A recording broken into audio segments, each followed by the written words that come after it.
This is a book review of Suzanne Jeffers' Feel the Fear and Do It Anyway. The title of this book, Feel the Fear and Do It Anyway, is a perfect summary of what this book is about.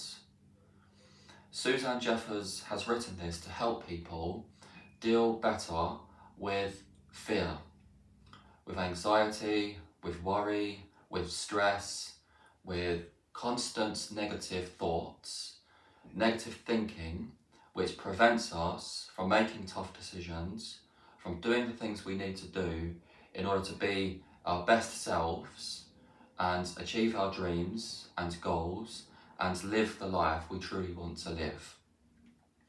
She argues in chapter 1 that fundamentally what underlies our many different fears, including fear of losing one's job, fear of not being able to buy the correct house, fear of rejection, fear of embarrassment, fear of public speaking, of being humiliated.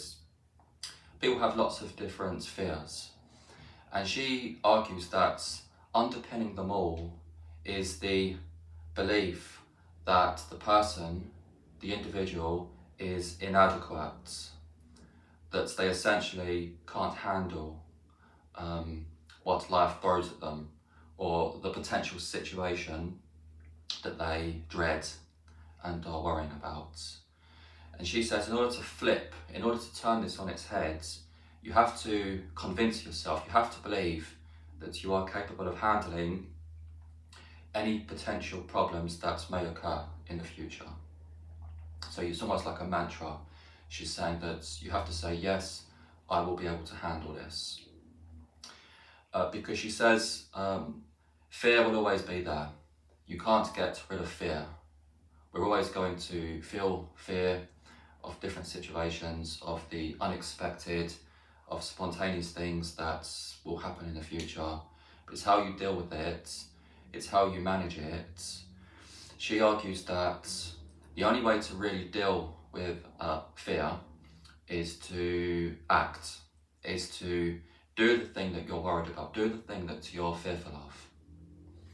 So instead of cowering and overthinking and giving in to what she calls the chatterbox, which is the constant negative thoughts in your head, what if this happens, what if it doesn't go according to plan, what if the whole thing falls apart, what if I make a big mistake and everyone laughs at me and I'm embarrassed in front of so many people.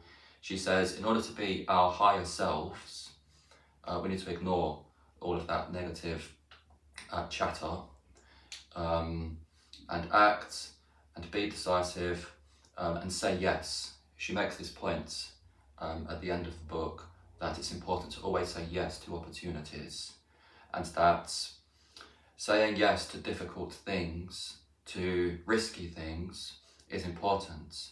And she argues that this is where most of the utility, this is where most of the value is to be found. Because if you make a mistake, if you completely mess something up, this is a great data point. A lot can be learned when you fail. And you can only fail if you give up. So you try something, it doesn't work. The point is that you need to take what you can learn, what you've gained from that situation, and correct. Like an aeroplane going from A to B, she argues that it's a series of corrections that are made, taking on board feedback gotten from real world data. So this is a good book.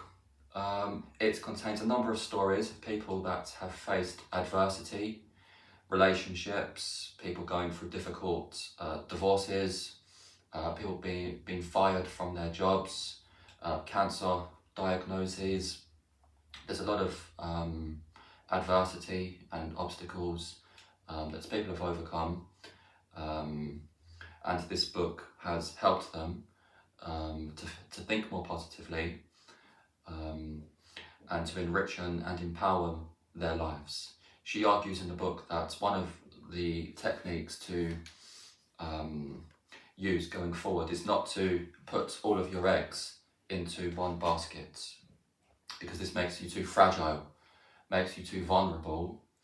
Instead, saying yes to lots of different opportunities, and having a broader, richer lifestyle with many different hobbies, many relationships, many activities.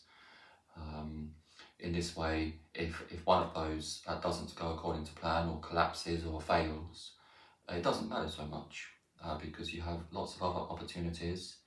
And on a broader point, the book is about going from scarcity mindset to abundance mindset, to seeing the world in terms of opportunities and what can be learned, what can be gained, and not letting fear hold you back, stopping you from proceeding and moving forwards, and taking medium-sized risks. Because she says that in order to grow, in order to develop, in order to become a responsible adult, you have to take on responsibility. And she gives a number of other tips in this book, which you can read. Came out, I think, in the 1990s, so it's quite old now. You can watch her talk about the book on YouTube. She's given a number of interviews, which you can check out yourself. Her name is Suzanne Jeffers. This is a very good book. Thanks for watching.